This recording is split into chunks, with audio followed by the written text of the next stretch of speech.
So friends, as you already know that buccopharyngeal membrane and cloacal membrane are the two regions that remain bilaminar even after the process of gastrulation. That means in the buccopharyngeal membrane, intraembryonic mesoderm is absent. That here in this case, green color part is the mesoderm. But here you can notice that a mesoderm lies cranially as well as scatually with respect to buccopharyngeal membrane. Similarly, in case of cloacal membrane. Now friends, see this diagram. So here this is a mesoderm which is lying in front of the buccopharyngeal membrane and which is lying behind the buccopharyngeal membrane. And in this case, pink colored portion is the mesoderm. Now let's see this diagram. So here see that the mesodermal cells which is lying behind the buccopharyngeal membrane, they are migrating into the mesoderm which is lying in front of the buccopharyngeal membrane. As a result, you can notice that in that mesoderm which is lying in front of the buccopharyngeal membrane, intraembryonic coelom form, and due to the formation of this intraembryonic coelom, that this mesoderm divided into two parts, somatopleuric mesoderm and splangnopleuric mesoderm. So in this case, that this blue colored portion is a somatopleuric mesoderm and the yellow colored portion is a splangnopleuric mesoderm. You can notice that this somatopleuric mesoderm lies above the intraembryonic coelom or the pericardial cavity and it faces the ectoderm and amniotic cavity. Whereas that this splangnopleuric mesoderm lies below the pericardial cavity and it faces the yolk sac and the endoderm. And see in this diagram that this yellow colored portion is a splangnopleuric mesoderm, and in this splangnopleuric mesoderm that is two endothelial heart tubes form, left and right. So hello friends, so here see that these are the two endothelial heart tubes, right and left endothelial heart tubes. But now today's topic is a dilatations in a single heart tube, and you can notice that due to these dilatations in the single heart tube, that this heart tube divide into many parts. So here see that these are the parts. So here this is the left endothelial heart tube and this is the right endothelial heart tube. So see that, so dilatations are or the parts: bulbus cordis, primitive ventricle, primitive atrium and sinus venosus. So therefore that I have written that in each endothelial heart tube the following series of dilatation scenes. The first one is a bulbus cordis, second one is a primitive ventricle, third one is a primitive atrium and the fourth one is a sinus venosus. But you also know that the two endothelial heart tubes do fusion. So now I want to tell you so here dilatations present in the fused heart tube. See, so these are the two separate endothelial heart tubes, left and right. Now here that is they have undergone fusion and due to this fusion a single heart tube form. Now here you can also notice that in the single heart tube also dilatations or the parts like that. So here bulbus cord is present, a primitive ventricle present, primitive atrium present and sinus venosus are present. Now separately there is extra information. You can notice that this primitive ventricle and primitive atrium, they are connected with each other through a canal, and that canal is the atrioventricular canal. And similarly there is an opening present between the primitive atrium and the sinus venosus, and that opening is the sinoatrial orifice.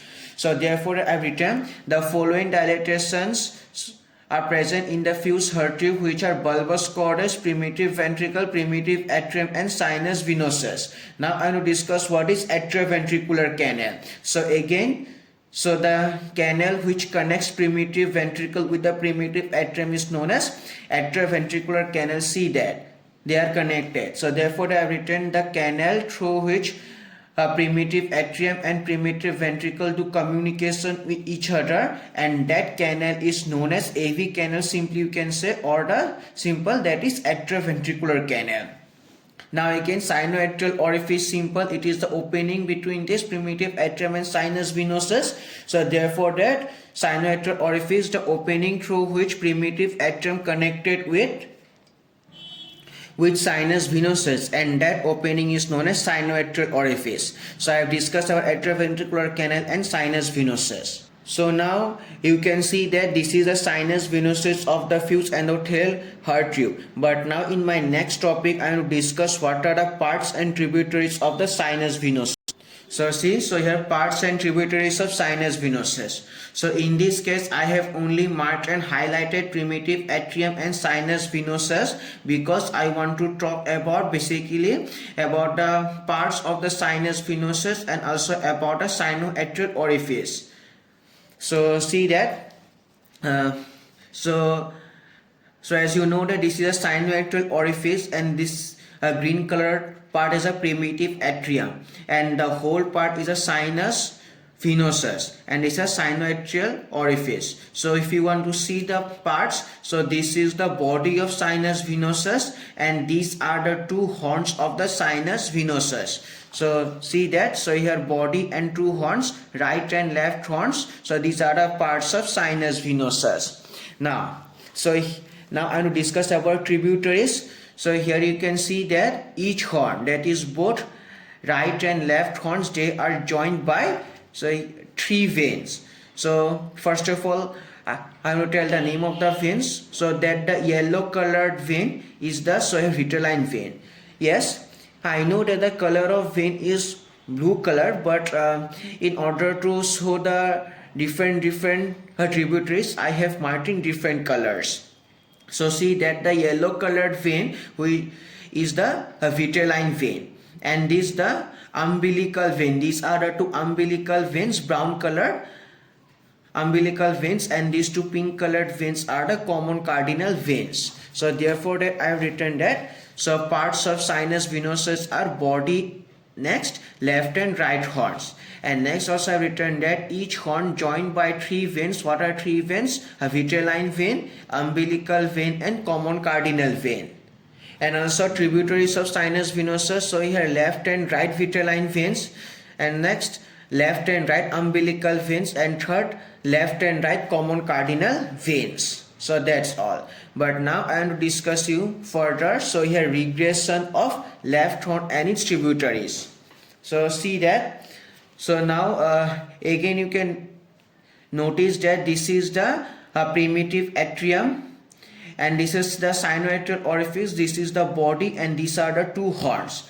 But now see that, so initially, so that the sinoatrial orifice is like that, is widened and it has both left and right parts. So here through the left part of the sinoatrial orifice, left horn of the sinus venosus, so here opens, and from the right part, so here right horn of the sinus venosus opens. So here again see that this is the sinoatrial orifice, widened sinoatrial orifice. So here left part and right part both are present, and through the left part, that is left horn opens, and through the right part, right horn opens. So this is the condition of the primitive atrium, sinoatrial orifice and the sinus venosus before the regression of the left horn and its tributaries. But now I want to discuss what will happen to this after regression of left horn and its tributaries. So now see that you can notice that due to regression of the left horn of the sinus venosus, you can slowly see that the sinoatrial orifice is becoming narrow. How? Because the left part of the sinoatrial orifice is becoming disappearing, and also the left horn of the sinus venosus, it is not opening into the sinoatrial orifice. It is slowly becoming a part of the right horn.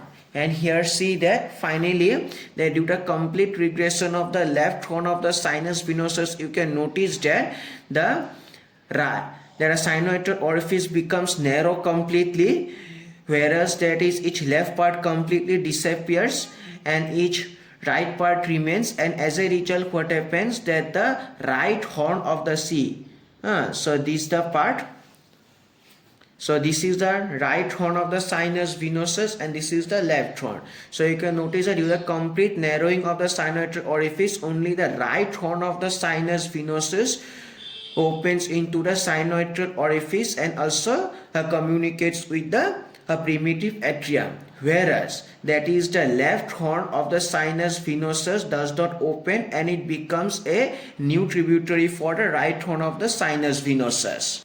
So therefore I written that due to the regression of the left horn of sinus venosus and its tributaries, the left horn becomes another tributary of the right horn of sinus venosus. You can also notice that the primitive atrium now connected with the right horn of sinus venosus only, and the right part of sinoatrial orifice remains, whereas the left part of the sinoatrial orifice disappears. So friends, so that's all about today's video. So in my next video I am going to show that from this right vitelline vein, that is terminal part of inferior vena cava will develop, and from the right common cardinal vein superior vena cava will develop, and from the left horn of sinus venosus whole part of the left horn, so here coronary sinus will be formed and the right vitelline vein will be disappear. And all these things I am going to express or explain in my next video, so please stay tuned.